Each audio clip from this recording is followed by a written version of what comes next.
bottom line is Israel is starting a much larger regional war, and Israel is starting on the 7th of October. I guarantee you that Jonathan is going to come on here. You're not going to talk over me. I guarantee you Jonathan comes on here and says, America must pay for it. America must die for Israel. That's what he's going to say. Tank, you're going to have to learn how to control yourself. I know it's very difficult for you, but you just had a very long time to speak, and we were quiet. I promise you can do that. As I was saying, the outcome of the US presidential election will have massive implications for America and for the world. The candidates could not be further divided on issues like immigration, the economy, and the role America should play in restoring peace. Make no mistake, this election is transformatively significant. It might be one of the most significant, in fact, in our lifetimes. But it's not existential. Kamala Harris is not an actual communist. Donald Trump is not an actual fascist. And no matter what happens in the next 4 months, a new president will be sworn into office in January next year. Just one day after a second attempt to assassinate Donald Trump, Hillary Clinton said this. And I don't understand why it's so difficult for the press to have a consistent narrative about how dangerous Trump is. The late, great journalist Harry Evans, one time said that, journalists should, really try to achieve objectivity. And by that, he said, I mean, they should cover the object. Well, the object in this case is Donald Trump. His demagoguery, his danger to our country and the world, and stick with it. Well, that narrative is dubious, and the timing was appalling. The media can be accused of many ill deeds, but failing to have a consistent narrative about Donald Trump is not one of them. This montage has now been viewed more than 30 million times in the aftermath of the latest attempted shooting. Excuse the poor quality, but the point is obvious. I just don't even know why there aren't uprisings all over the country. Maybe there will be. People need to start taking to the streets. This is a dictator. There needs to be unrest in the streets for as long as there's unrest in our lives. Enemies of the state. Show me where it says that protests are supposed to be polite and peaceful. Do something about your dad's immigration practices, you feckless. When they go low, we kick. How do you resist the temptation to run up and wring her neck? The biggest terror threat in this country is white men, most of them radicalized to the right. Well, the full version goes on and on and on. Of course, it's not difficult to find examples of Donald Trump saying outrageous things too. But there's no real value in me highlighting them because they play on the biggest TV news shows all day, every day. You will have already seen them. Everybody has. And right now, it's Democrats pushing the narrative that Trump, and only Trump, is to blame for the simmering and, in some cases, exploding tensions in American politics. Those tensions have almost got him killed, not once, but twice in just 2 months. Surely enough is now enough. There are many unanswered questions about Donald Trump's security. There's a very live debate about who is to blame for this dangerously febrile atmosphere and what should be done about it. There are questions, too, about an all-out war in the Middle East after Israel seemingly ignored the United States to launch an audacious attack on Hezbollah. 12 people are dead, including a child. Almost 3,000 were injured after pagers used by Hezbollah were remotely detonated inside Lebanon. Now even more blasts are hitting Beirut, with reports of an explosion at a funeral and hundreds injured by exploding walkie-talkies.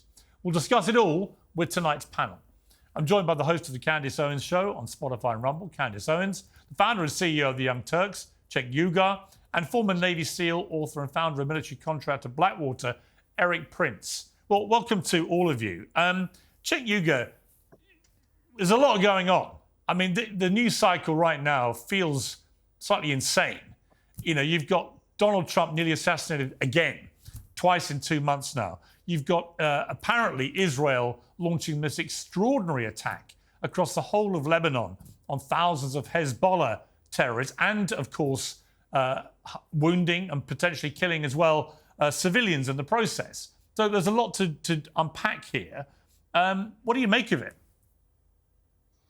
Okay, first of all, on Donald Trump, what do you want me to do? The guy did a coup attempt. He had fake electors, not even his own electors. You have your own slate of electors. He didn't use them because they said this is unconstitutional and illegal. You lost the election. And he said, all right, you can get in fake electors. Let's do a coup attempt here. Let's have them bum rush the Capitol. And then that'll create enough confusion that we can bring it back to the states and the Republicans will cheat for us. They even wrote it in a book. Then he said we should terminate the Constitution because he lost the election. So what do you want me to do, Piers? The guy hates democracy. He's a dictator wannabe. So, okay, should you shoot at him? Of course not. Any action that is physical like that or violent is a surrender in the intellectual field of debate and ideas. So it's a terrible idea, it's immoral, etc. But I'm not going to let up on Donald Trump for 1 second rhetorically, because he is a monster and he tried to terminate our Constitution. He tried to steal an election. I've never seen anyone so despicable in American politics. And by the way, there's another reason why I'm angry at him, because I'm a populist, and he took populism and he perverted it to just turning into his own personal con. He's such a slimy con man. I loathe him. Everyone should vote against him. He's one of the worst people I have ever seen in politics, and I'm not going to let him terminate the Constitution or destroy this democracy. You see, what I find extraordinary, Cenk, is you haven't even given it a beat since he nearly had his brains blown out on Sunday on a golf course, which came 2 months after... Did he give a beat, Piers? Did he give a beat? Did he ever give a beat when he constantly talks about violence? Hey, if someone takes out somebody from with a stretcher, I'll pay the legal bills. Attack people. Oh, my political opponents, I'm going to jail them. I'm going to attack them. Well, to be clear, well, hang on. To be clear, you're trying to equate him making a joke about maybe slapping or punching someone in a crowd who's abusing him with someone. Can I make a joke with about someone taking an AK Trump across the face? Well, hang on, was somebody Can I make that joke? Was somebody Can actually, I make that joke, Piers? Well, hang on, somebody actually shooting him on a rally stage and then very nearly shooting him on a golf course with an AK-47. Do you not see the difference? So, Piers, those are terrible actions. So what am I'm asking you a literal question. What do you want me to just go? Could you give it a beat? Okay, now Donald Trump's a good... Hold on, let me finish the question. On a human level... Donald Trump's a good guy. Donald Trump loves democracy. Donald Trump's still the same monster he was yesterday. So I hate that people are shooting at him. It's so dumb. It's immoral. It's wrong. Why would you be surprised? I can't condemn it any stronger. Why would you be surprised? I'm not going to tell you that Donald Trump is a decent man but Cenk, when why he's would a you grotesque human being. Why would you be surprised that people are taking drastic action? Unhinged people with unhinged brains who are listening to constant rhetoric from people. You didn't answer the question. Well, what do you want me to do? You want me to politically surrender, right? I'm asking you a question. Do you not consider for a moment that within 48 hours you're still saying monster, demagogue, dictator, blah, blah, blah, blah, blah? Because that's who he is. Yes, but this is what is affecting... So you want me to lie? Yeah, because... Piers, tell me this. Do you want me to lie? Let me finish. The shooter at the golf course, specifically in his recent social media posts, parroted Kamala Harris, saying that he was effectively an existential threat to democracy in America. You're doing the same. Does nothing make you pause? You're insane. Hillary Clinton's doing the same. Trump does it 2,000 times worse. Because you think he does it, your you great should do idea it too. is Democrats shouldn't campaign against your beloved Donald Trump because some moron, mentally unstable guy took a shot at him. Okay, or two of them did. You know what? I can protect Donald Trump. Ban assault weapons. That'll protect Donald Trump way more than any of, say nice things about him now that some lunatic took some shots at him. Here, let me be super clear. If you're on the left, I know the right-wingers love their guns and Second Amendment remedy, and they've been riled up to do violence nonstop. But if you're on the left and you do any violence, you are not one of us. You're a stupid person who does nothing but make a worthy cause look immoral with your insanity. Never do violence. Is that clear enough? Or maybe when they constantly hear on the airwaves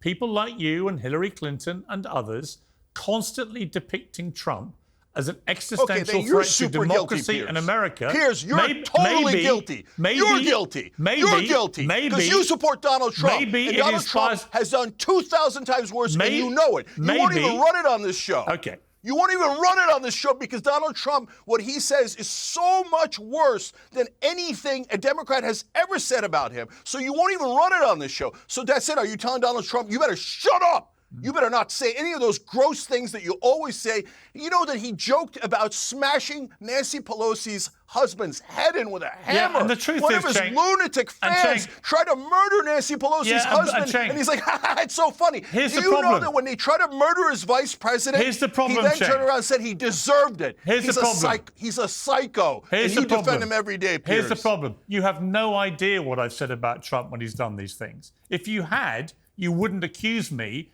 of not talking about them, because So are I you telling always him do. to shut up? Because I always do. Are you telling him to shut up? I want to bring in Candace Owens here. Candace, look, we're 48 hours after the latest assassination attempt, and I'm listening to another liberal who I respect, I've had Cenk on a lot on the show, absolutely losing his mind about how despicable Donald Trump is and what a threat he is and a danger and so on and so on. Exactly the kind of rhetoric that Trump has said he believes is fueling these people to try and kill him. What do you make of where we are with this? What I make of all of this is that if you are going to legitimately tell people that someone is a monster, that somebody is a dictator, that somebody is literally Adolf Hitler, if you're going to tell people that this person is a constant threat, why wouldn't somebody try to eliminate that threat? That would actually be a sensible thing for somebody to do if they believe the rhetoric that is coming out of people's mouths. Now, Then if all this of the had right happened wing and is it was guilty, flipped, including you, Candace. Cenk, you just You're all spoke for a guilty. very long You've time. done Candace finish, 10,000 please. times worse than Learn you how know. to control yourself. Cenk, you're going to have to learn how to control yourself. I know it's very difficult for you, but you just had a very long time to speak and we were quiet. I promise you can do that. You need to sit on your hands, then you should do that. As I was saying, if this situation had been reversed and I had just watched somebody try to shoot Kamala Harris, I would be definitively saying how wrong it was. I would be saying to people that despite the fact that I do not want her to be president, of course, she is not so much of a threat that she needs to be shot. They don't stop this rhetoric because they do not want these assassination attempts to stop on Donald Trump. And I want to be very clear. The circumstance that we find ourselves in the West is one of remarkable privilege. And when you're in times of remarkable privilege, it creates actually an issue of having a lot of weak men, right? Weak men are the ones that are going out here Like proclaiming that Donald Trump is a threat, proclaiming that Donald Trump is somebody that is a dictator because they've never had real conflict in their lives. And you're about to see that example right now, the difference in the demeanor between someone like Cenk and Erik Prince, who I greatly respect, and who is somebody who has seen real conflict and understands what real threat is, right? He understands real threat. Cenk is somebody that grew up, obviously, with a silver spoon in his mouth. He's never had to fight for anything in his life and has never had to put his life before somebody else's. So it's very easy for him to behave like this, to demonstrate like a toddler who is throwing his toys out of the pram when he doesn't get what he wants. And so he heightens his rhetoric and says, why am I not getting what I want? This man's a dictator. This man's a threat. And he's not being realistic. And it's embarrassing to our country, whether it was a person on the right or the left. You guys haven't addressed it at all. Cenk, I promise you are capable of He wants to controlling terminate the yourself Constitution, for so you 3 like that? minutes as somebody else speaks. let me bring in Erik. Erik, you are a former Navy SEAL. And a patient. And a very patient former Navy SEAL, yes. When I look at what's happened here, there are lots of strands to what's going on. And we'll come to the security aspect around Trump, which I find pretty scary, actually, that twice people have, with extraordinary ease, got into positions to assassinate him in the space of 8 weeks, which I just find quite remarkable and shocking and shameful, and a disgrace that the Secret Service has allowed that to happen. But before we get to that, this whole... They saved his life. Well, they didn't save his life. They put him in a position where his life nearly got taken. That's the truth. I mean, because they didn't even check the guy the perimeter. didn't even get off a shot. They didn't and even you're still check. spreading conspiracy They didn't theories. even check the perimeter of the golf course before he was exposed for 4 hours on that course 8 weeks after he was shot. It is unbelievable that anyone from the Secret Service would claim anything but a dismal failure of their preparation to protect the president, in my opinion. But we'll come to that. Erik, what do you make of this debate, which is raging right now, in this debate now, about the rhetoric and the responsibility of people who are on the airwaves, who are in public life, to dial down the rhetoric?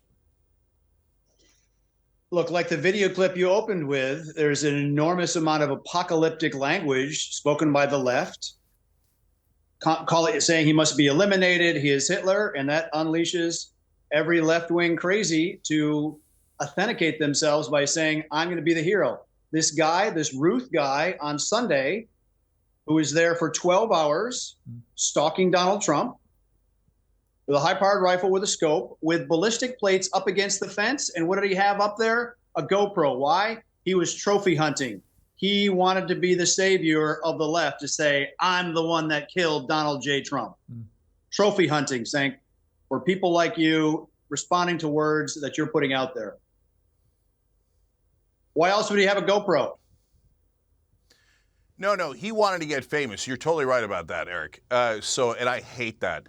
But the way that this whole thing has been framed, as if the right wing doesn't do rhetoric that is 10,000 times more dangerous and violent over and over again. Trump's fans sent pipe bombs to every one of his enemies. Trump fans hit Nancy Pelosi's husband in the head with a hammer, and Trump never even denounced it. How sick is that? That he never even denounced it. He laughs about it. So if we were using the Trump standard, we'd laugh about him getting shot at. But I'm not as disgusting as Donald Trump is. Nancy Pelosi's husband had an interlude with some bizarre gay lover. Trust me, he wasn't on the right. Oh my God, I'm on here with lunatics. I'm on here with lunatics and conspiracy theorists. I can't believe he just said that. And you're saying that the guy who smashed Paul Pelosi's head in wasn't on the right? Is that what Candace Owens, the lunatic, just said? Okay, just so you know, if you're going to call somebody else a lunatic, you shouldn't be behaving like one in the process. When you say, but Cheng, when you say these right-wingers are all nuts, do you understand the irony, given you just spent the last 10 minutes literally ranting?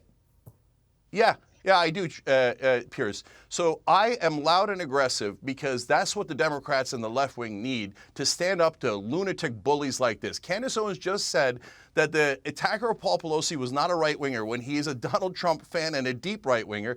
And Eric Prince, the lunatic, had said that he was a gay lover of Paul Pelosi, a conspiracy theory so unhinged that how am I supposed to respond to it? You can't have a rational discussion with people who don't believe in facts and logic. Piers, are you agreeing with these two lunatics that he was not a right-winger you should have a little and that bit he was more some sort of gay lover of Paul Pelosi? Eric Prince as a lunatic. He served our country. You should have a little more respect and decency. Yeah, no, he's a mercenary and a disgusting guy, by the way. How many people did you get killed? Innocent people in Iraq, Eric. How many people did you have mowed down in Iraq, Eric? Going back to your topic, Pierce, perhaps it's time to bring back 19th century behavior, which maybe we had a more civil society then. If people are going to throw all kinds of bombastic language, they do so because they do it without consequence. In the 19th century in the UK, people would call them out for a duel. It doesn't have to be to the death. It could be swords. It could be pugil sticks. Maybe that would make for a more polite society. I don't know. I'm ready to go there. You see that? Piers, you see that? Who's the first to threaten violence? Of course, Eric from the right wing. Yeah, whereas I denounce violence. I denounce it strongly and loudly, and you heard it with your own ears. But Cheng, what I don't think you appreciate is how ranting, incendiary rhetoric of the kind you've unleashed so far in this debate yourself can, with an impressionable, unhinged person who believes everything you're saying about Trump, as Candace said, why wouldn't that person think to themselves, yeah, we've got to get rid of him, we've got to stop him? Okay. So my question for you is, if you can't even dial it down within 48 hours of a second assassination attempt on Trump's life, when can you? So, Piers, now let's have an intelligent conversation. Hold on. About where are the lines? Where are the lines? So, wait, he asked me a question. Where are the lines? So when you say, when Trump says these incendiary things that encourage violence, including laughing at smashing the head in of a political opponent's husband, that's what? Is that fine? Or he's bad too? Well, is it fine? How long does he have to pause saying violent things? Listen, I've criticised Trump for lots of his incendiary language over the years. But as far as I... So how long should he stop? Hang on. So far as I know, he's never called one of his opponents Adolf Hitler.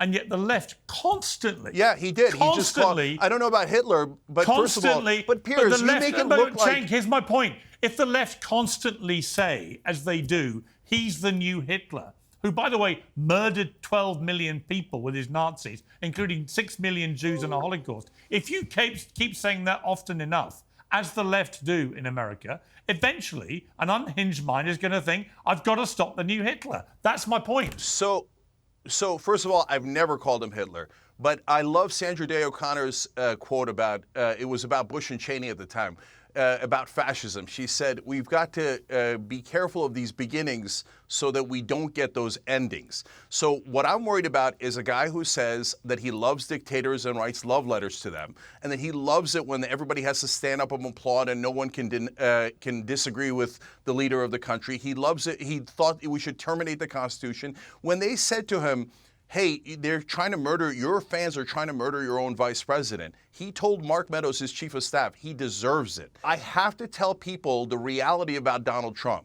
So, Piers, what do you want me to do? Take a 48-hour break, a 72-hour break? Or maybe do you want me to take a month and a half of a break of criticizing Donald Trump so he can win the election? It was interesting watching CNN yesterday, my old network, for example, where CNN finally conceded on air that actually when Kamala Harris repeated this trope about Trump, that he called for they said there would be a bloodbath if he lost the election. Everyone knows that's untrue. That's not what he said. He talked about a bloodbath in the automobile industry. CNN finally admitted that on air, but Kamala Harris repeated that in a way that implied he said there would be a literal bloodbath. So when it comes to rhetoric, yes, Donald Trump has a lot of incendiary things that come out of his mouth, and I wish he didn't. But so does the left, Cenk. And your utter refusal to accept that anyone on the left can be even remotely responsible for creating an atmosphere where two people now tried to kill Trump, I think is very disingenuous. No, Piers, let me be clear. So number one, on the bloodbath comment, on the day of and ever since, we played the whole clip on the Young Turks and told everybody he did not mean violence. He talked about an economic bloodbath. So why did Kamala Harris pretend honest that he about did? it. We've never called him Hitler.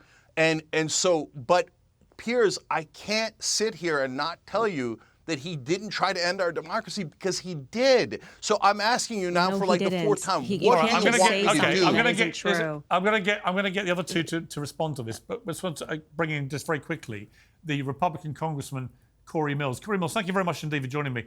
We're having a very Thanks so much for having me. We're having a very heated debate, ironically, about the heated debate raging around America, which may or may not have played a part in these two assassination attempts. There's an irony there. Well, there's not an irony. I've been listening to the complete instability, and I'll remind Cenk and others that we should go back to Henry II, who actually sat with his knights and said, is there no one who can rid me of this meddlesome priest? His knights took that rhetoric to mean that they should go and murder the Archbishop of Canterbury, thereby actually resulting in an assassination of an individual. So I think that Eric is correct and Candace is correct that Cenk should just probably sit on his hands for a moment and just listen to what hate and vitriol he is spewing and why things have continued to ratchet up. I think that we all need to look at political violence and a condemnation and also take a response to say that this isn't something that we want to continue by taking down the pressure and the heat which is boiling within America and start looking at things with understanding that civil discourse is acceptable, that political discourse is acceptable, but ratcheting up to violence and this type of rhetorical, type of threats is just not to be accepted here in America. Yeah, I completely agree. And on this separate issue of Trump security, I was staggered to see the acting director of the Secret Service, who's replaced the one who resigned after the rally shooting, basically doing a kind of victory lap on television, where he claimed everything they had done was fantastic. It all worked perfectly because one of his agents spotted the barrel of a rifle poking out of a bush and fired in that direction. Didn't hit the shooter, but scared him away. But I'm sorry, why was no one from the Secret Service thinking it would be a good idea to even check the perimeter of the golf course, given that people know where Trump plays? Well, They knew he was in Florida. They knew he was likely to be playing golf at that course. And the guy went and positioned himself for 12 hours right where the media go to get a clean photographic shot of Trump. I mean, it just almost, it's beyond parody, this. Well, Piers, if I could just go ahead and say that this is the second time that a perimeter and security bubble failure has existed. You look at the 150-yard shot by Thomas Crooks. You now look at this attempted plot to assassinate the president within 500 yards. This is why I've argued for a long time that there's 3 critical failures within the U.S. Secret Service, and it has nothing to do with funding. This has to do with the fact that, 1, we have prioritized DEI over meritocracy, and 2, the ability to conduct an actual threat assessment on a principle, that being the former President Donald Trump, and then looking at your threat mitigation strategy should not be dictated and determined by the title or the position you carry, but by the actual threat itself and what assets and resources are required to mitigate that threat. So the reality is while they're touting that this is a great success, as Eric can tell you, and look, I'm a United States Army combat veteran. I'd served in the 82nd. I've worked overseas on different protection details. I can tell you that the best way to mitigate a threat is to forecast it to prevent it from occurring in the first place, not to play reactionary. And so extending out a perimeter bubble, guaranteeing the threat assessment and matrix of security mitigation, and guaranteeing asset resources should be the first priority. But we have poor leadership in the Secret Service, we have DEI reprioritization, and we have a failed strategy on how we actually allocate assets. I mean, I've known Trump nearly 20 years as a friend, and I am genuinely concerned about his safety. I genuinely fear that between now and the election, someone could get successful. That these assassination attempts are coming, with alarming regularity. Two in 8 weeks. I mean, it's crazy. Well, that's exactly right. Not to mention the fact that you can't go ahead and assess the threat under President Trump to that of, say, a former president like Bill Clinton or Jimmy Carter. We have to look at the fact that President Trump is not only one of the most loved individuals, but he's also one of the most hated, and not just by the threats we've seen domestically, but that of the fatwa, which was declared by Iran after the successful counterterrorism strike by Qasem Soleimani and also Abu Mahdi al-Mohandes. The fact that he was successful in the elimination of Abu Bakr al-Baghdadi, the head of ISIS or Daesh. And so we have to start looking at the fact that while they can continue to try and claim that the incident that resulted on J6 was an incitement of violence through dangerous rhetoric, why can't we assume that the incitement of violence that resulted in the attempted assassination on January 13th or recently isn't of the same caliber, and why can't we treat it the same? And so, look, I've had multiple discussions with Eric. Eric's a longtime friend. He's a patriot, former Navy SEAL combat veteran. The things that Cenk was saying about him couldn't be further from the truth, because I think Eric's one of the best. But I'll tell you, I think at this point, until we can get new leadership in the Secret Service, we actually need to be thinking about private security on the internal bubble of the president, utilizing former soft guys and pushing out the Secret Service assets in the bubble to do clearance and prevent this type of incident from happening in the future. Yeah, I mean, something's got to happen. Congressman, thank you very much indeed for joining me. I appreciate it. Thank you, Piers. Let me bring back the panel. Candice, I do genuinely feel very apprehensive about what is happening and what may happen. And I dread to think what would happen in America if somebody did actually assassinate Donald Trump, as they are repeatedly trying to do. Yes, I mean, I was completely underwhelmed by the immediate reactions, even from Kamala Harris, just that simple tweet, and violence has no place, which felt like it was copy and pasted from a PR firm. There was no shock. There was no, this is absolutely wrong. There was no expressment of true frustration and disappointment, or even the recognition that that could be her, right? Like if you're trying to be a person that wants to be the president of the United States, this could potentially be you one day. So you should be outraged. I didn't sense that outrage from her. And rather, what you have correctly attested to is they just kept going on with the rhetoric the very next day, which to me is signaling to their followers that this is okay. We're getting closer and we're getting closer, and we are fine with this. We're not going to turn down the rhetoric because you guys are responding correctly. One of the things that's really frustrating, I think, for a lot of people is to watch the way the media is constantly allowed to detach themselves from the consequences of what they say, which is to say that somebody shoots up and tries to shoot a president, and the media is like, well, I was just calling him Hitler, but I never said to anyone that they should go shoot someone. And like I said earlier, what do you expect an individual to do when you are saying Adolf Hitler is taking the stage? When you are saying that we are going to completely lose democracy, which is so far from reality. It's embarrassing for Cenk to say that, because we don't have to imagine Trump as president. He already was for 4 years. People were living very well. The economy was doing very well. And so this rhetoric may have made sense in 2016. It doesn't make sense now in 2024. And so it's frustrating to see that. And I think what is good, though, is to allow people around the world to get this insight into what's happening in America, because you hear the left constantly purporting to be the side of peace. Right. And then you watch someone like Cenk, right? And then you listen to people that are on the right, the awful people on the right. You listen to Eric Prince, you listen to me, and you're able to really comprehend who are the radicals in American society. Because you can scream peace, you can scream, oh, love is love all day, but you hear their rhetoric within 24 hours after a former president was almost shot, and they never dial it down. I mean, these people, I want and encourage violence all the time.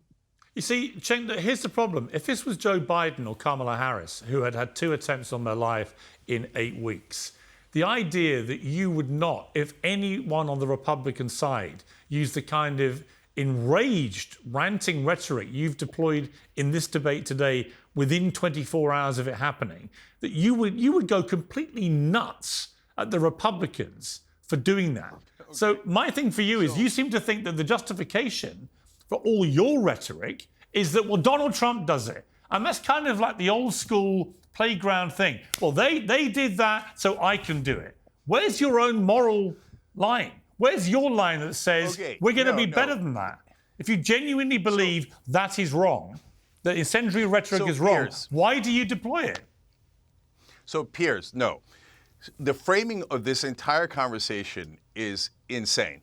So if somebody was just watching this conversation, they would think that I ordered an attack on the Capitol or that the left wing did. No, Donald Trump had a violent mob attack our Capitol, and then you make it seem like the left has the violence problem. And then I strongly and very loudly condemned any violence. Shooting at Donald Trump is the worst thing in the world. I can't be any clearer about it. But you don't any condemn, assassination attempt, any violence, any physicality. Yeah, Hold on. You don't condemn any of the incendiary rhetoric. Let me finish my point. I condemn it as forcefully as I possibly can. And then what do the two right-wingers do? Neither one of them condemned the attack on Nancy Pelosi's husband. Instead, they came up with crazy conspiracy theories. And what does that do? It encourages their fans to go, oh, yeah, well, it's not a big deal to attack our political opponents. It's not a big deal to attack the Capitol. It's not a big deal to send pipe bombs to Donald Trump's political opponents. So they encourage this kind of violence 24/7. And on January 6th, we saw it in spectacular fashion. And then you're trying to reframe the debate as criticism of Donald Trump, legitimate political criticism of Donald Trump, is somehow the thing that's causing political violence in this country. No, it is 98% right-wing political violence. The 2% where it's the left wing, I hate it, I despise it, I condemn it. I can't be any clearer than that. Cenk, the only attempts on candidates' lives have both been against the same guy, who's the Republican nominee. So look, there are lunatics in this world. So those two guys are total lunatics. The first guy wasn't even a left-winger. This guy is totally unhinged from reality, voted for Trump in 2016. But it isn't about him being right-wing or left-wing. The point is that these guys are unhinged. So I don't want anyone taking shots at Democrats, Republicans, no, but you're not prepared to change the way you speak about Trump, but Piers, which you've he never answered my question. You've never answered my question. So do you want me to do a unilateral political surrender for the rest of the election because some lunatic took a shot at Trump? No, but you know what? You could take a little bit longer than 24 hours perhaps to consider whether the language from the left may have contributed to these attacks. Let me bring Eric in, who's been, again, waiting patiently. Eric, it seems to me America is in a dangerous place right now. Yeah, this is not a game. You've experienced actual warfare, and we're now seeing people taking weapons of war to rallies, to golf courses, to try and settle their differences with people by shooting them.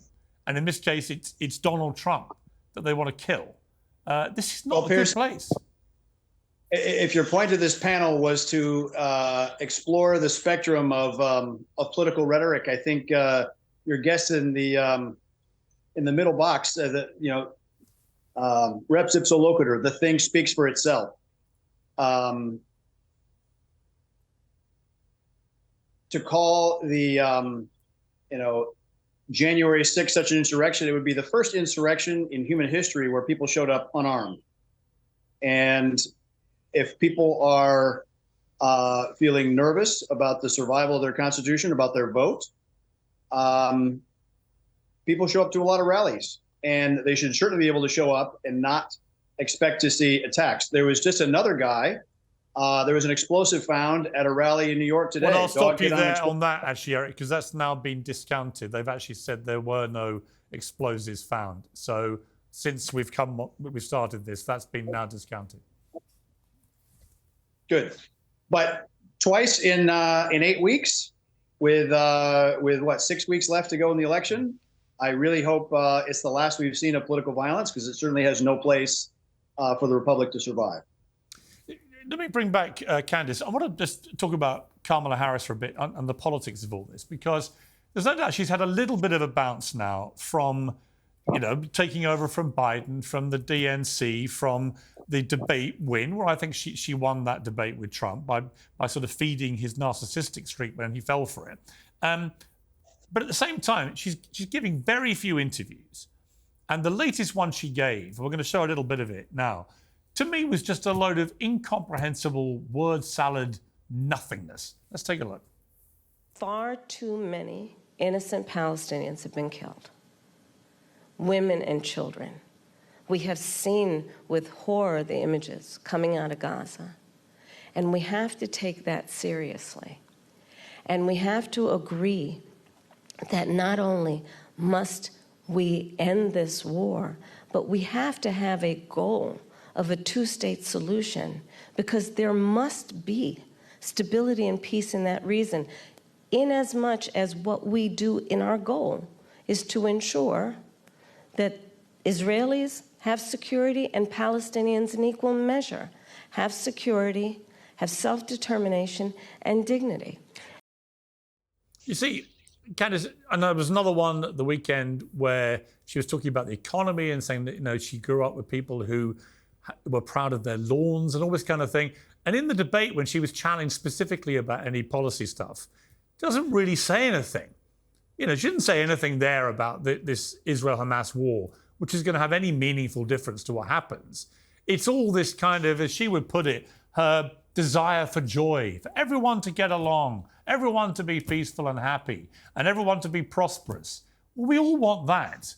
But the more she talks about these things, the less impressed I am by what comes out of her mouth. What do you make of Kamala Harris, the candidate? I truly think that the reason that they staged an effective coup on Joe Biden was simply because obviously he had been in such mental decline that they couldn't hide it anymore. And they at least needed a candidate that could remember the lines. And going into the debate, and obviously we're still waiting for more to come out, but we do have that ABC whistleblower who said that she was given the questions ahead of time, which would mean that she was given the time frame to remember the answers. And she's good for that. Like, she can remember the answers and as if she's performing a high school play. And that's exactly what she did. But when it comes down to it, the reason why she is giving such few interviews far in between is because she is not actually able to give comprehensive answers. She doesn't actually know what her policies are, which is why she flip-flops often on what her policies are. Her policies are essentially whatever she's told to say. On the issue of Israel and Palestine, it is a vulnerable area for her. She does not want to lose the Muslim vote in America, so she's trying to just say things that sound nice, present a bunch of niceties and sound kind, essentially going, we only have a few weeks to the election. As long as I sound like I want there to be peace, we won't lose the Muslim vote and people that are passionate about this hot button issue. So to me, I see her as little more than an actress, somebody that is more effective than obviously Joe Biden, who couldn't do that anymore for them. But everything that you're seeing with her is performative. And I am happy that there are groups that recognize that now, like particularly Black men do not seem to be falling for this whatsoever. And people are calling into question why it is that she keeps flip-flopping on so many of her policies. I don't think there's much going on upstairs with her. And she's especially weak when it comes to speaking about economics. And you can see that. You even saw that during the debate. Yeah, I mean, Cenk, I understand you don't want Trump to win. So obviously you're going to want the other side to win. But you cannot be impressed by what Kamala Harris actually says when she gets around to talking about policy. It's a lot of hot air, isn't it? Yeah, so mostly yes. Okay, but let me be clear about a couple of things. So I'm honest. So that answer on Israel is terrible. That's basically her saying, I'll do everything Israel tells me to do. And by the way, she's taken over $5 million from AIPAC.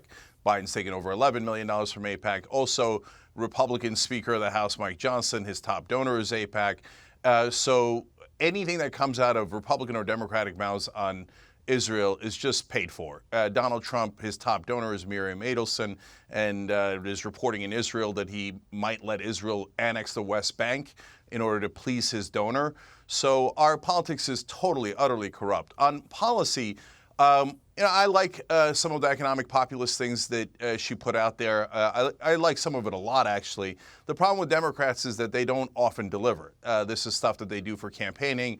Then they deliver about 5 to 10% of it. And then the press bullies you into saying that it was miraculous, historic achievements. The problem with the Republicans is they go 100% in the wrong direction. And here I was getting all ready to agree with the panel overall because I don't like that answer by Kamala Harris. But here comes Candace Owens to make up another conspiracy theory about an ABC whistleblower, which is hilarious and ridiculous. It's been debunked thoroughly. It's just a rando. Well, has it been? Well, hang on. Has it been debunked thoroughly? Because I've been watching. Yes. Well, hang on. I've been watching ABC's responses, and I don't call that a thorough debunking at all. It looks to me like they're being very careful with the way they're wording stuff. And Bill Ackman's been on this, who's no fool. He's been doing a lot of tweeting about this, saying there's something weird about this. This affidavit was apparently signed two days before the debate and so on. Now, it may turn out to be a load of baloney, but the response by ABC and Disney so far, Cenk, has not been very commanding. So, Piers, here we go again. You know who outed Donna Brazile for actually leaking questions to a Democrat, Hillary Clinton? Young Turks did. We found it in WikiLeaks, and when we originally exposed it... So why would you be surprised if it happened again? Right. So mainstream media said, oh, you guys are crazy, you guys are kooks. No, we proved it. You know what the difference between that story and this story is? We had evidence. There's no evidence here at all. It reminds me of Rush Limbaugh when he would say to his listeners, I have a fax. I have a fax here. Anybody can send you a fax, brother. Anybody can put up a fake document online. You have to show that the guy was actually from ABC. Well, this is not a conspiracy theory. Cenk hasn't just, I don't know where he's gone. It's like a scene out of Star Trek. While we get Cenk back, we'll bring Eric in for a final word from him before we let you go, Eric. Kamala Harris, it just seems to me at the moment she's profiting just by default that she's not Joe Biden.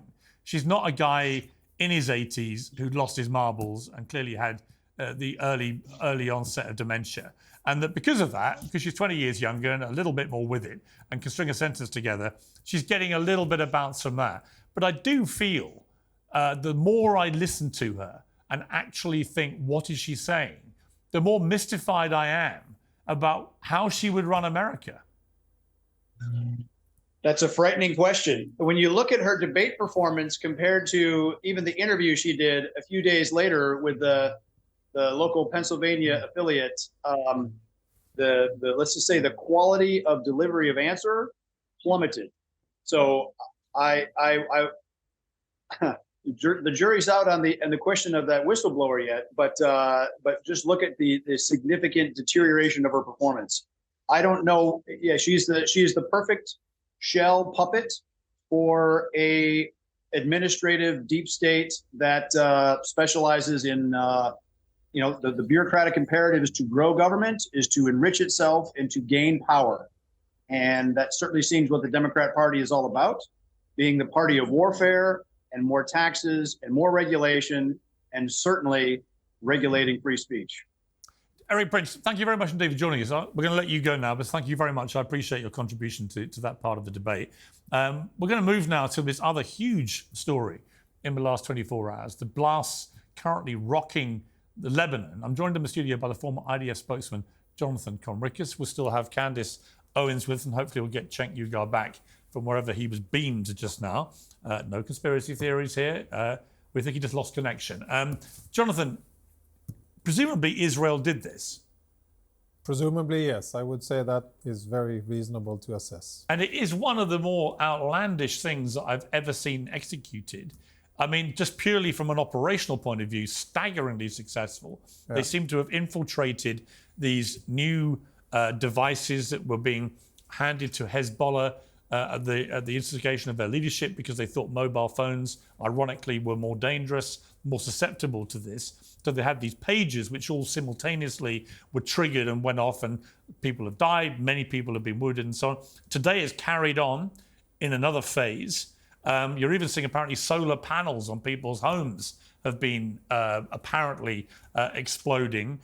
You're also seeing other electronic devices exploding with people. It appears to have been very targeted, but as with all these things, a lot of innocent people are getting caught up in it too. You know, there are conversations that you and I have made, and I'm sure that we will have, about innocent people getting caught up in the unfortunate situation of war and warfare, where Israel is defending itself against terrorist armies, Iranian proxies around it, which I think we should mention have been attacking Israel for almost a year, firing rockets at our civilians and abducting our people. And I think that most of the time we could have a debate about how many are wounded. In this case, I don't think that you have any better example in modern warfare of a more surgical and precise attack against combatants and combatants only. And frankly, I find it amazing. I've been answering people on X for the last few hours since I tweeted about it, claiming that this was not a surgical and not an attack that affected civilians. And I think it's ridiculous. Well, because you are seeing civilians caught up in it. They are getting hit. Relatively speaking to the amount of enemy combatants. But it would be illegal if civilians were getting booby-trapped in this operation. That is actually illegal. You can't booby-trap devices where civilians may get killed or wounded. So that's exactly the thing. The devices, as you said, they were bought by Hezbollah and they were delivered to Hezbollah personnel, and not just rank-and-file people.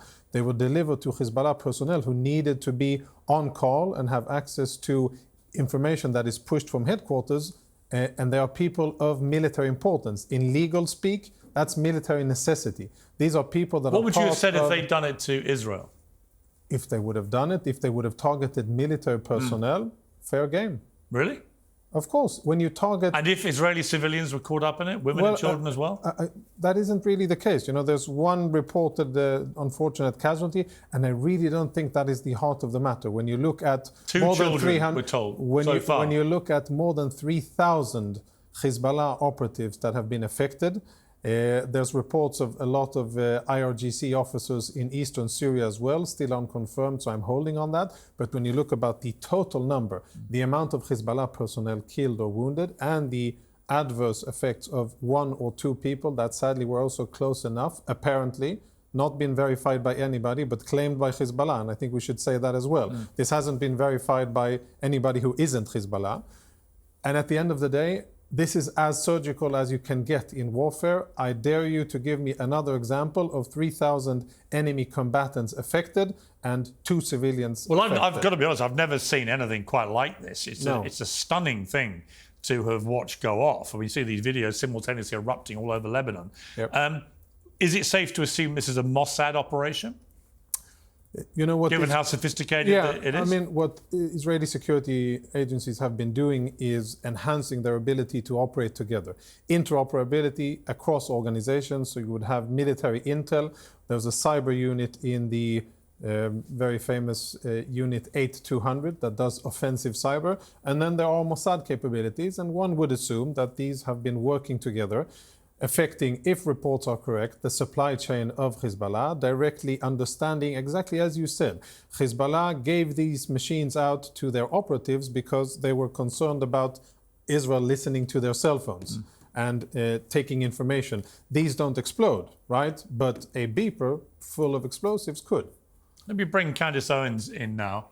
And we got Cenk back, I think. I'm sorry about that, Cenk. I don't know what happened. I think you disappeared and sparked a whole new conspiracy theory that we had you zapped off camera, but that is not true. You're alive and well and back with us.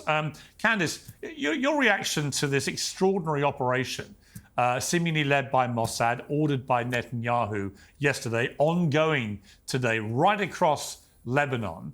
2 children are reported to have been killed in this operation, who were clearly civilians and not Hezbollah terrorists. That's reported by the Lebanese Health Authority, which is not Hezbollah. What is your response to this? Is it, as Jonathan just said, fair game if primarily the people who were targeted almost all of them appear to have been Hezbollah. Well, I think a question that I immediately want to ask him, and I'm grateful to have the opportunity to, is that if you're able to delineate how surgical and precise these operations can be with the intelligence that you have, why are there 40,000 dead innocent women and children and civilians in Gaza? Because that's a question that I've always had. You know, we keep hearing the excuse that behind every one of these victims is a Hamas soldier, but there's not 40,000 dead Hamas soldiers. And if the excuse is that there's a tunnel under there, I mean, just me thinking logically through engineering, you would only have to hit a tunnel at a couple of points to render it ineffective. So I'm just interested in why you guys can perform surgical procedures, but seemingly not in Gaza, where it looks like just an absolute war zone and buildings and hospitals and children and women are dead. Well, on that point, let's get a response from Jonathan. It's a fair question. It's a very fair question, and I appreciate it. And I'd like to make a comparison.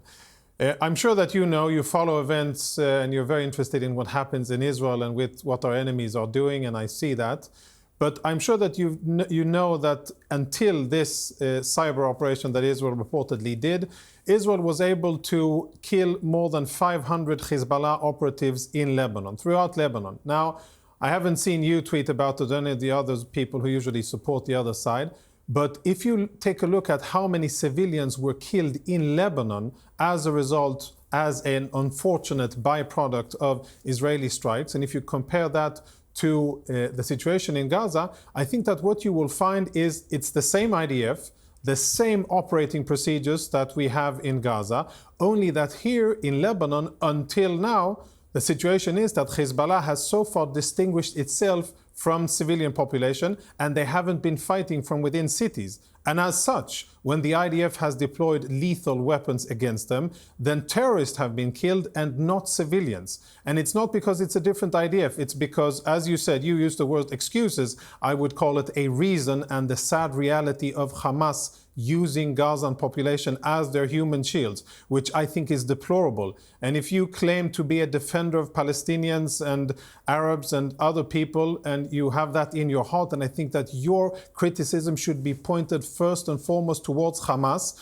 and all of the other cowards who are using Palestinians as their human shields, who are afraid to fight out in the open, who are firing rockets from schools, and who are using mosques as their launch pads against Israel. That, I think, is despicable, and that should be condemned. Not the fact that we are going in there to fight them after they attacked us on October the 7th. I didn't issue a condemnation. I didn't issue a condemnation. I asked you a question, and you just delivered me the same talking points that we always hear, and you didn't actually provide me an answer. I actually did. If you are able to go into a foreign country, you guys you have control over the Gaza Strip, right? It's a part of Israel. No, it isn't. If you are able to go into a country like Lebanon where you don't have control, where you can't just shut off their water, where you can't be monitoring people's actions in the same way and within the same proximity to Israel, why are you unable to similarly perform a surgical operation to locate where exactly those Hamas soldiers are? And by the way, do you have a number for how many Hamas soldiers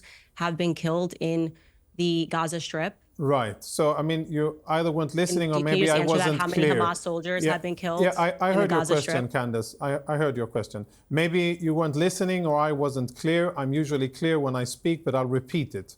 Israel has been able to take out more than 500 Hezbollah operatives and with absolutely minimal collateral damage in Lebanon. Why is that the case, which is different from the situation in Gaza? Because Hezbollah hasn't been hiding amongst civilians yet. Hamas is, and that is why, unfortunately, Palestinian civilians in Gaza have also been killed in significant numbers and many have been wounded. If I were you, I wouldn't use Hamas information. I wouldn't rely on Hamas statistics and to claim for them to be true. I'm asking you, I'm not asking Hamas. How many Hamas soldiers have been killed in the Gaza Strip? Yeah, I'll answer. And it's nice that we're having an interview and Piers is getting a few minutes off. According to the information that I have, and this is working numbers, I don't think that there are final numbers, and I think it will take a lot of time before a definite number of dead Hamas terrorists is given. But the best assessment that I am aware of is between 16 and 18,000 Hamas operatives that have been killed in combat in Gaza. All right, let's bring in Cenk. Why are you laughing? Because that's an outrageous, ludicrous number. Even the IDF doesn't make up numbers like that. Once they said 13,000, then they went back to 9,000, and this gentleman right here just made up 16 to 18,000. So Jonathan, do you concede that Israel has dictatorial control over Gaza and the West Bank? That it's a different situation than a sovereign nation that could have military or different barracks or can separate folks? It's like saying in occupied France, well, why was the resistance hiding among the civilian population? So of course we had to kill all the French who were protecting the resistance. So the problem is that another country, Israel, has dictatorial control over Gaza and West Bank.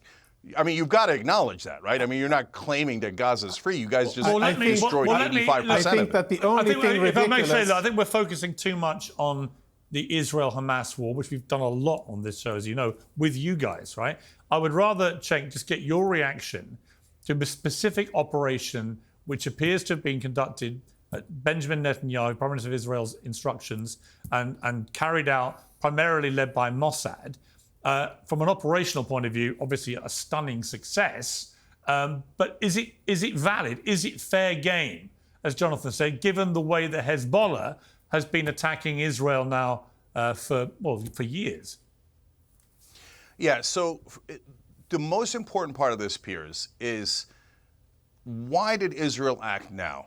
Because, look, you could say, oh, Saddam Hussein was a bad guy, so we should have gone into Iraq. No, I don't think so.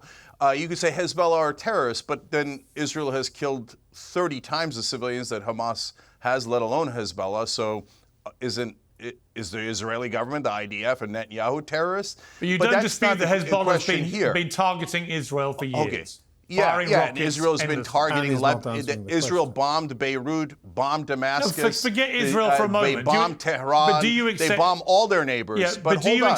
Why now, Piers? Specifically, do you accept that Hezbollah has persistently targeted Israel with endless rockets? Do you accept that? Oh, they've launched rockets, no question. And I'm sure you guys concede that Israel has dictatorial control over Gaza and the West Bank. But don't go back to that. So is it fair game, as Jonathan said, if it was Hezbollah terrorists who were specifically targeted through their pages, is that fair game, given the state of the warfare between Hezbollah and Israel?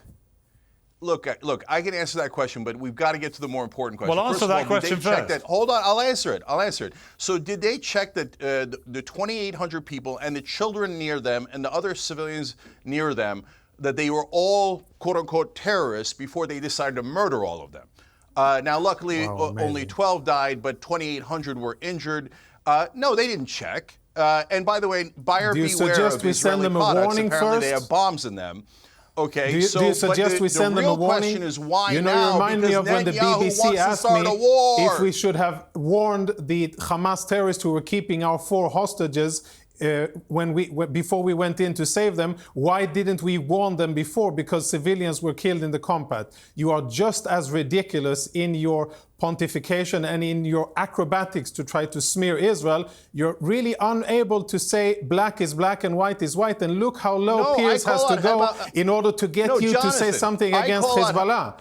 How low does he have to go in order to justify Israel defending itself? No, Jonathan, it's easy. It's easy. I call out Hamas and Hezbollah all the time. I wish they would never fire any rockets. I wish there would be no violence. Right. You, on the other hand, are totally okay with killing the 30 times the number. Hold on, let me finish. You're okay with killing 30 times the number of civilians that Hamas did.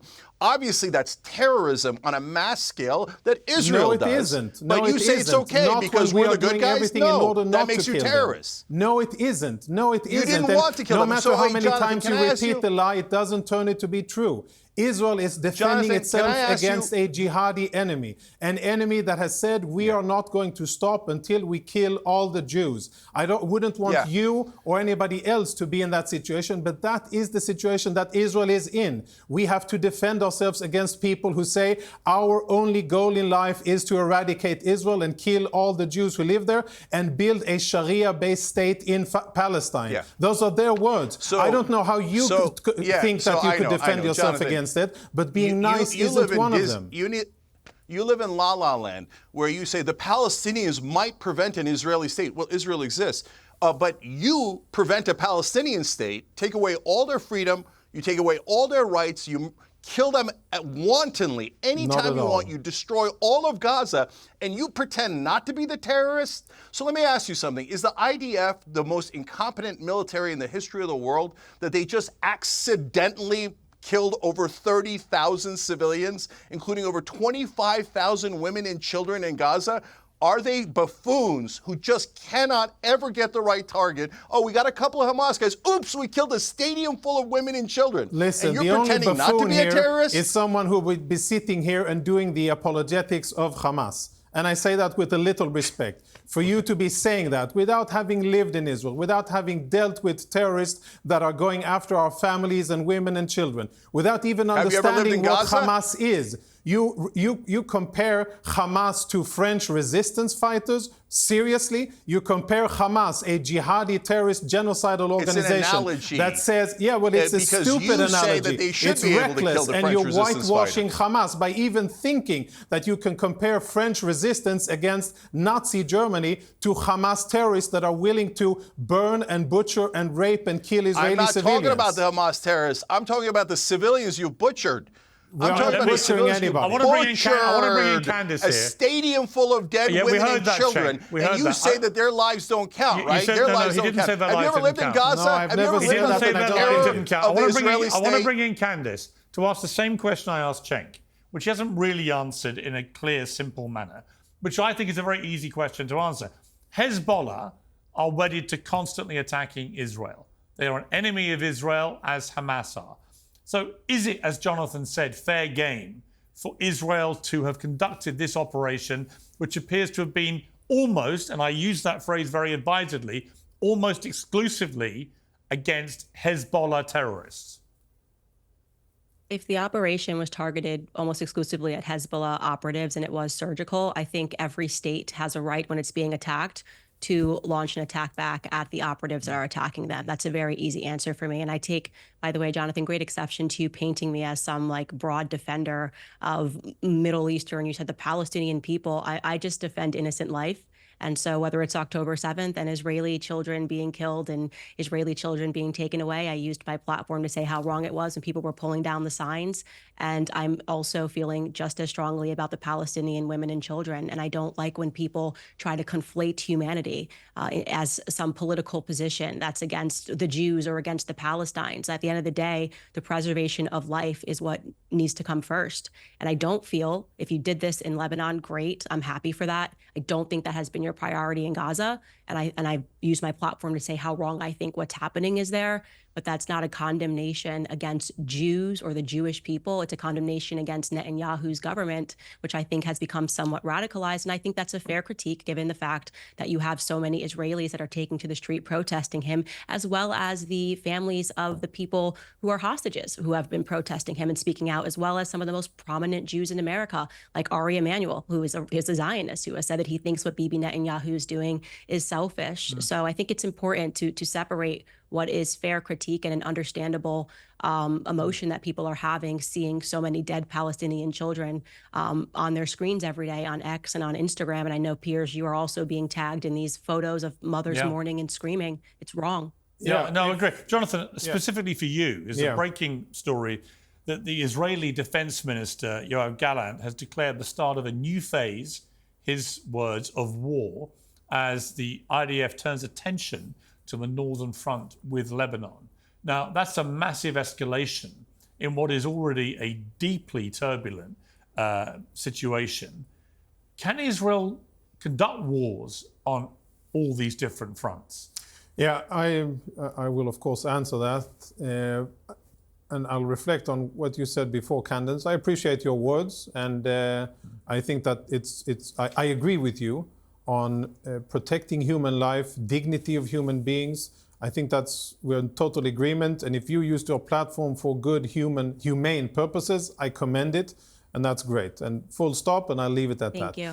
Regarding the current situation in Lebanon, just before coming on, I saw that tweet, and I think what Defense Minister Gallant is doing is messaging to the US and to Tehran and to Beirut that Israel is getting closer, and that the level of frustration within Israel with the current unsustainable situation of more than 70,000 Israeli civilians that have been pushed out of their homes, and tens of Israeli communities in northern Israel that are now ghost towns because Hezbollah has been attacking them directly, and these areas are unsafe to live in. And for 11 months, and I'm sure that many people don't know it because it's not really reported a lot in international media, but Israeli civilians have been targeted by Hamas for about a year, and people are saying enough. For how long are we going to have to live in temporary housing in other places of Israel? And when will the Israeli government make sure that it is safe to live in sovereign Israel? And I think that's a very basic, very legitimate claim of a civilian population that says enough. We want to go back to our homes. We haven't done anything to deserve this. And I think that there's been a long process of building this up. And to answer the question, yes, Israel can. It'll be tough. It will be, I think, very, very difficult, and it will be a horrible war. If Israel and Hezbollah go all out against each other, Hezbollah is a very powerful Iranian proxy with tens of thousands of rockets, with the ability and intention to hit and kill thousands of Israeli civilians. And of course, Israel will not be taking that sitting down, and Israel will retaliate. And I'm not going to be surprised to see you and perhaps other people first condemning Israel for defending itself, and then maybe thinking why Israel is doing it. What is happening is that Hezbollah has fired more than 5,000 rockets at Israel in the past months alone. They have gone a bit unnoticed by international media, and perhaps Israel now is saying enough is enough and we're going to defend ourselves. And if Hezbollah didn't get the message the first time with the beepers, maybe they'll be getting it today with the walkie-talkies. And if they don't get those two messages and understand that they have transgressed and are aggressing against Israeli civilians too much, then maybe perhaps more needs to happen. I, as an Israeli, hope that we won't need to go to that situation, because I know that it will be bad. There will be bloodshed. It will be carnage in Israel and in Lebanon. It is still avoidable, and those who need to stop firing are Hezbollah, who have been firing at Israel for the last 11 months without anybody really condemning it or doing anything about it. Okay.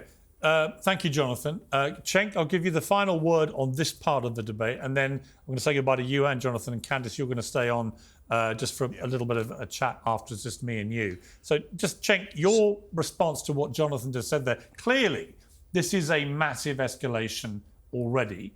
Nobody's quite sure how Hezbollah is going to respond. But as Jonathan said, they are equipped to, if they go all out, to have a proper, massive, major war with Israel, which would have enormous repercussions for the whole region. What is your thought about that prospect?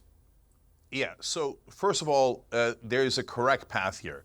Take the ceasefire, stop the occupation, 2 states, and let both Israel and the Palestinians live in peace and freedom. None of this is related to Hezbollah. Sorry to interrupt, but none of this is related to Hezbollah. It's 100% related to Hezbollah. No, it isn't. Hezbollah, this Iranian proxy, has nothing to do with Palestinians.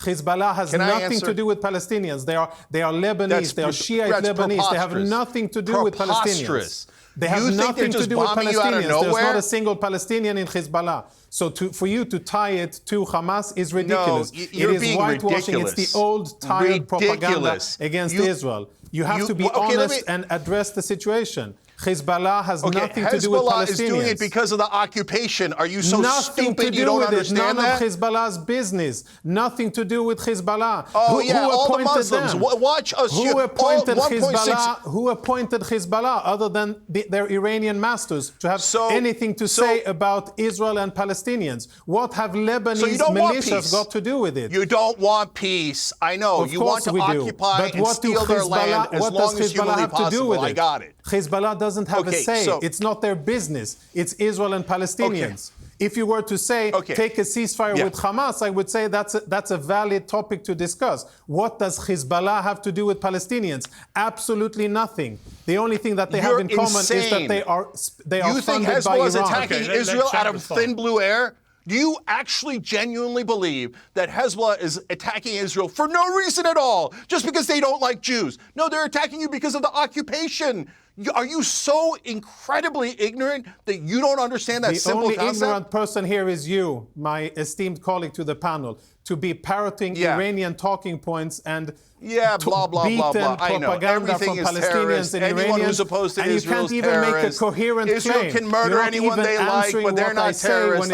I know. What has Hezbollah got to do with Palestinians? Nothing, except that they have the same benefactor, Iran, that is providing them weapons. Nothing else. No logical connection, no religious connection, no territorial connection, nothing. Only empty talking points from people like you and from Iranian parrots. That's it. Yeah. I know.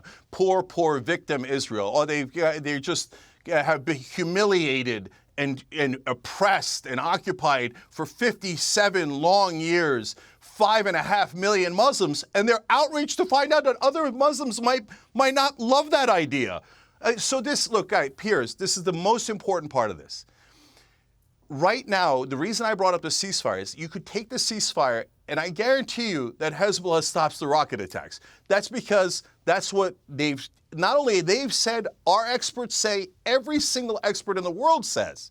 But instead of taking the ceasefire, what Netanyahu has decided is, in order to protect his own political career, and he's deeply unpopular in Israel and faces corruption charges, but if he signs a ceasefire, the right-wing radicals in his government will leave the government, and Netanyahu will go to election and lose. So he's worried about his own political career. So he has decided to go to war instead. Instead of signing a peace deal, he bombed Hezbollah. Now, you could say, hey, I like that he bombed Hezbollah. You could say that Hezbollah is dirty terrorists, and you could say that everyone who ever opposed Israel is terrorists, and you could say all the things that you want to say. But the bottom line is, Israel is starting a much larger regional war, and Israel is starting on the 7th of October. I guarantee you that Jonathan is going to come on here. You're not going to talk over me. I guarantee you Jonathan comes on here and says, America must pay for it. America must die for Israel. That's what he's going to say. You can scream until tomorrow you don't impress me even a millimeter. Hezbollah attacked then we can both talk at the same time. Okay, let's talk at the same time. We did this not guy attack wants you, Hezbollah. America, on the 8th he of wants October, you to attack we the were whole quiet Middle in our East. homes and He wants you to Hezbollah attack attacked all Israel. Muslims. That is the only thing that happens. And by it. the way, have you ever heard of the Radwan Force? Do you know what they're designed to do? They're designed to invade into Israel and do exactly what Hamas did on October the 7th. That is the main reason why Israel cannot live with Hezbollah deployed on the border. Gentlemen, I've got to leave it there. You are starting a war. Well, I think a war has been being waged actually for quite some time. And we'll see how this now plays out. But clearly, no, Piers, clearly, don't it has been. I think if you are a terror group who persistently fires rockets at a country, you are at war with them, right? I mean, you may not think you are, but you are. I don't want to fight it. I don't want America to fight it, and I don't want America to pay for it. Jonathan, do you agree? You said, hey, if you're not Palestinian or Israeli, Hezbollah should have nothing to do with it. Iran, no other country should have anything to do with it. Great, then you're on your own. Don't ask for another dollar. Give us the $26 billion back. Why are you using our money to start giant wars in the Middle East? We already had one in Iraq. We hated it, don't want it, and you're demanding that we pay for Israel's war in the Middle East. Not no at all. deal. And if you only right-wing knew, or left-wing, if you only had an Israeli idea occupation of how Washington. much Israel does great for U.S. foreign policy and how much Israel serves American interest in the region, you wouldn't say what you've been saying if you really cared about America. Okay, I've got to leave it there. Israel does nothing for America other than take our money. Only defend it, yes. You both made your points very forcefully, and I appreciate you both being on the programme. I've got to say goodbye to Cenk and to Jonathan. Thank you both very much indeed. I appreciate it.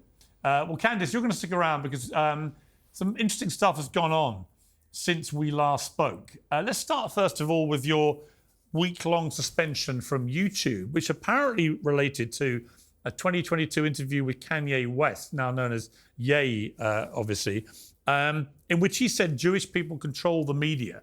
YouTube suspended you. They demonetized your account, which has 2.4 million subscribers. What do you think has happened here? Well, I think I can only listen to people when they tell you what they've done. There have been radical Zionist accounts on X who have explicitly written a step-by-step guide of how to mass report my videos on YouTube with the express interest in getting my account demonetized. And so it's completely wild to me that after I present that evidence to the public, you had the mainstream media say Candace blames radical Zionists. And I say, no, they took credit. Like when I got suspended, they said, we did this. And they were applauding the effort, as well as Rabbi Shmuley. You know, I do think that there has been, as I said on the show, and we had that discussion with Rabbi Shmuley, if we want to call it a discussion. Rabbi Shmuley screamed for a while that there is a contingent of Zionists that have grown increasingly radical. And their perspective is that rather than having to dialogue, they seek out censorship and they seek out efforts like financial terrorism in order to get you to acquiesce to their narratives. No sooner did I say that than this swarm of radical Zionists began mass reporting my accounts. I had absolutely no strikes, and I went from having 0 strikes and 0 warnings to having 3, 4 in a row that arrived into my inbox, and then my account was completely locked out. So it was quite incredible to see it. And I do think that part of it was because of our sit down with Rabbi Shmuley, which performed very well, and people saw throughout the world what it was that I was dealing with in terms of having people lie on me and lie on what I said simply because I care about innocent life in Gaza. And what has happened now? Are you back on YouTube? Is it up and running again? Are you remonetized, or what's the situation? No, I won't be remonetized. They say I can apply for monetization after 90 days. And fortunately, because of that, how radical what happened was, a lot of people signed up and donated to my locals page just to kind of keep us going, which is okay. I'm okay with it because I just have the heart that as long as you are doing something that is righteous, and I believe that defending innocent life is, I'm more than willing to deal with those consequences if that's my cross to bear. We have been in communication with the YouTube team. We presented all of the evidence that it was a targeted account, showed the person who said that they were mass reporting it, and also showed that we had, before we uploaded the episodes in question, we had submitted a form to have YouTube pre-review the episodes, which is insane. So we asked YouTube to pre-review to tell us that it was okay. And they did this with the Tristan Tate episode, which is one of the episodes that they used to demonetize us. Came back, they said, thumbs up. This episode is totally fine for advertisers. There's nothing wrong with it. And then completely reversed the decision and ended up giving us a strike for it. So this is nothing, like I said, other than a form of financial terrorism. And it's obviously wrong, but I think it's good for the world to see kind of what happens when you stand up to this radical Zionist cell that I think not only exists in America, but throughout the world. The other thing that's happened since we last spoke is that there's been a result in the court case in which 2 French women falsely claimed that Brigitte Macron was transgender. They've been found guilty of slander, Natasha Ray and Amandine Roy. They broadcast these unsubstantiated rumors. You yourself have made the same claims, also that she had this brother who didn't exist and that perhaps she was this brother, etc., etc. He has also the brother been awarded £5,000 in damages. The defendants ordered to pay €8,000 in damages to Mrs. Macron. I mean, do you accept, as a result of this court case, that you're just wrong about this? This was a complete media red herring, and I'm glad you brought this up because the last video that they took down was my interview with the journalist that broke the story that Brigitte Macron was born a man. That journalist who broke the story was not Amandine Roy or Natasha Ray, who were named in that defamation suit. He has never been sued, and he wrote a 6-part series with all of the documentation proving that Brigitte Macron lived as a man for 30 years. What they did was quite clever because it gave the media the tools to pretend that there was a defamation suit. What was at the nucleus of that suit was not whether or not Brigitte Macron was a man or a woman, but rather that woman, Natasha Ray, went onto a YouTube channel with Amandine Roy, the second woman, and spoke about the 6-part series that Xavier did, and wrongly said, and this was defamatory, that one of the documents that came out of Amiens City Hall was forged. It was not a forged document. It was actually the real birth certificate that she assumed it was forged because they refused to release it, and then they finally released it after 2 years. For saying that that was forged, they brought a suit against her for defamation. At the root of that suit was not the question of whether or not Brigitte Macron lived as a man, but rather whether or not the birth certificate of Jean-Michel Trogneux was a forgery, in which it was not. Until Brigitte Macron launches a lawsuit against Xavier Poussard, who is the journalist who wrote explicitly a 6-part series about her living as a man with more proof than I have ever seen in any story that I ever won. In fact, Xavier Poussard should win a Pulitzer. If life is fair, he should be winning awards for the work that he did, the 3-year work. Otherwise, the media is just Candice, giving you a red herring and relying on the fact that most people can't read French or speak French, and so they can't look at the lawsuit themselves. Candice, I like having you on Uncensored. You're certainly uncensored. On this, I could not disagree with you more. Brigitte Macron is a woman, was born a woman, lived as a woman, has married Emmanuel Macron, and that's the truth. But you and I will disagree about that. But thank you for coming back on Uncensored. Thank you so much for having me.